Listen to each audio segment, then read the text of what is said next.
Good morning, good afternoon, and good evening. I say this because each of you, whoever is listening to this, in different parts of the world, will be in different time zones. My name is Elaine, and the late artist Rhona Gorvy was my mother. I would like to thank the people who have helped to make this exhibition possible. Iyeva Satsviacheni, head of the Vilna Gaon Jewish State Museum Tolerance Center, who I have had the pleasure of working with for a number of years since my mother had her exhibition in Vilnius. Also, Gintara Kubilute and all the staff of the museum. From the beautiful Žemaičių Art Museum in the Oginsky Palace in Plunga, where this exhibition is being held, I would like to thank Jolanta Skurdarskine, Ingrida Silgalite, and Goda Giedratite. I'd also like to acknowledge the unseen workers for helping to make this video possible.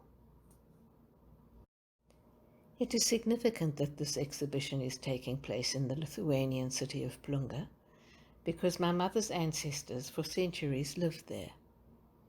We have records of birth and death certificates that date back to at least 1787. This evidence of their history is the result of the dedicated work of Galina Barinova from the Historical Archives in Vilnius. Though I have been to Lithuania on a number of occasions, because of the coronavirus pandemic, I am sorry that I cannot personally be there now to attend Rhona's exhibition. I'm currently talking to you from the United States.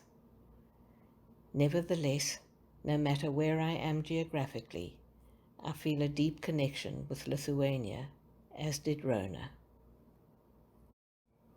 The fact that we are all in different parts of the world, sharing this experience at this moment, is significant because Rhona very much wanted her art and poetry to be a bridge and form of communication, a dialogue between people to express our common humanity, which transcends culture, religion, language, and geography.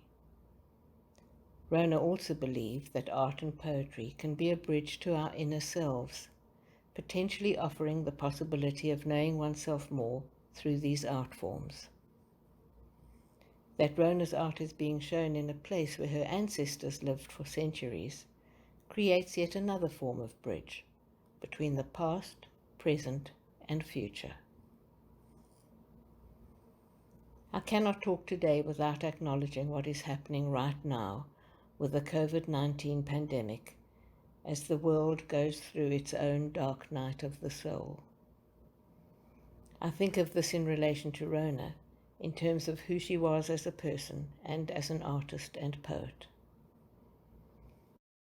During the Spanish flu pandemic 100 years ago, her grandfather and his brother died, and shortly after that, when Rhona was 6 months old, her father died. So she lived with loss from a very young age, and as she matured, her profound sense of empathy and compassion for people and for all living beings deepened. It was as if she knew suffering in her bones at both personal and collective levels. I think that some of the pain that the world is suffering now is captured in these lines from her poetry from her series, The Dream and the Abuse. The water murky grows, the current strong. In this wild maelstrom now we both belong. For life is death, and requiem your song. We, the broken-hearted, are impotent with rage, blinded and uncertain we long for bridges between frightened men, to succor each one the other, and lift the fallen again. We grieve together, tethered, our destinies entwined, and we, who know the nightmare sleep, cry out and weep.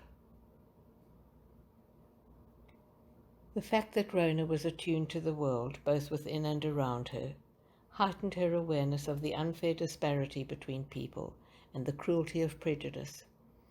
She grew up in the unjust apartheid system in South Africa, and, being Jewish, her ancestors suffered anti-Semitism in Europe, with some of our family having been killed in the Holocaust. Rhona recognized the fundamental importance of tolerance and understanding, and had the courage to express in word and images some of the painful truths of life. As the British sculptor Antony Gormley says, art confronts life, and if it were immediately acceptable, it would not be doing its job. And Rhona's art does exactly that. As the artist Judith Mason wrote, Gorvy was too much of a responsible citizen to ignore the suffering and destitution around her. She also said that Rhona became a sensitive prophet of her time and a moral conscience for us all. In this current tragedy of COVID-19, Rhona would have saluted all the frontline workers. She herself was married to a doctor for over 67 years. And she also would have mourned the pain and loss of people everywhere caused by the onslaught of this tragic pandemic that discriminates against no one.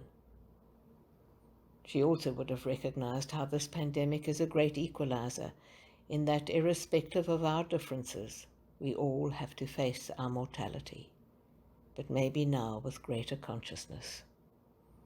Because at the end of the day, we are all human. To quote from Rhona's poem Derogation, all blood bleeds red, and all tears are salty, and all men are buried in the earth's blind sand. Rhona had a deep understanding for both the complexity and simplicity of life. She explored the dark side of man and nature, knowing the vulnerability of the human condition. She also embraced and celebrated the joys and fullness of life. She could be inspired by a simple blade of grass and the miracle of creation, embracing the philosophy of Ralph Waldo Emerson, that 1,000 forests are in one single acorn. It was Rhona's capacity to hold the tension of the opposites that enabled her to live Søren Kierkegaard's philosophy, that life is not a problem to be solved, but a reality to be experienced. Rhona had the courage to experience the complexities of life. Through the layers of trauma she experienced in her life, Rhona would turn to nature as a companion. In her art and poetry, her love of nature was reflected in her drawings of different animals. In this exhibition, for example, we see her refined observation of various birds, as well as the tenderness of a puppy, where she would capture the essence of her subject in a drawing or etching. She said that much could be conveyed in the simple drawing of a single line. Rhona was largely self-taught and expressed herself in a variety of art forms, including graphics, painting, sculpture, and poetry. She worked both intuitively and symbolically. For example, she uses birds to depict different stages of life, and in her series on human relationships, called The Garland and the Chain, she uses a horse to depict the third entity, the relationship that is formed when two people come together. The horse metaphor also appears in Rhona's lino-cut Horse and Rider, an artwork that hangs in some Lithuanian embassies in different parts of the world. I think that it is important to honor the spirit of this country, Lithuania, which has overcome a history of persecution, now having celebrated over 100 years of independence. Lithuania's coat of arms, the knight on a horse, can be seen as an emblem of freedom and courage. A further example of Rhona's appreciation of all living things, big and small, is seen in a work where she enjoys the beauty of leaves. She called this series The Celebration of Leaves, one of which is included in this exhibition. Just as in one of her many poems, Rhona honors another of God's small creations, an ordinary little hen. Here are a few lines from her poem to a hen. Grandmother, my mother, I and children yet to come will rest like nestlings encircled by your soft wing down. A hen, an ordinary hen, has given pleasure without measure to the world of men. Much of Rhona's work is autobiographical in that it tells us about who she was. Rhona had an indomitable spirit, and there is a work that she created with that title that hangs in the Constitutional Court of South Africa. The simple lines of this figure seem to lean out of the picture frame and confronts the viewer with a piercing gaze. This ancient, timeless spirit embodies Mahatma Gandhi's philosophy that true strength is not measured in physical ability, but in the fortitude and resilience of the spirit. In talking about the resilience of the spirit, through all of life's challenges, Rhona never lost hope or courage, and these themes of hope and courage are depicted in one of her larger paintings of two horses. Two lines from her poem on this subject read, I will ride one horse of courage and one horse of hope at the same time in glory of spirit, even for one moment, maybe for eternity. Rhona had the gift of being able to tap into the unconscious aspects of our psyches, and so help to make the invisible visible. She had the capacity to see and experience the world with her heart, soul, and intellect, and transform them into images, symbols, and poetry that capture the essence of life. The American artist Robert Motherwell says that art is a technique for expressing human feelings, and that to express feelings is to humanize oneself and others, and so arouse one's sense of humanity. Rhona's art and poetry does exactly that. The art historian and critic Esme Berman, in her article The Singular Art of Rhona Gorvy, compared the power of Rhona's expression in imagery and poetry to that of William Blake. And after Rhona's work had been accepted for the Summer Royal Academy exhibition in London in 1973, the curator of the Tate Gallery there said that Rhona's art belongs not only in private collections, but also in museums around the world. In her series Man with a Rope, Rhona recognizes both the uniqueness of individuals as well as how interwoven our lives are. She also addresses the implications of the choices we make. These images are two etchings from the series. Her poem Rope of Life reads as follows. The rhythmed rope of life we hold in our own hands. I search for pattern in the twisted strands. I puzzle as it quiet lies or pulls us taut. Do we hold captive or are we caught? In deep and knotted places the self-image lies, draped with dreams of opaque to veil our eyes. Each man a world himself, yet rope-bound small, and I am one alone, yet of them all. Before I end this talk, I would like to return to the tragedy of the COVID-19 pandemic which highlights Rhona's understanding about how interconnected we all are. Again, I imagine how Rhona might have responded to this event. She would have recognized the sacrifices and hardships of so many who have risked their lives to help others.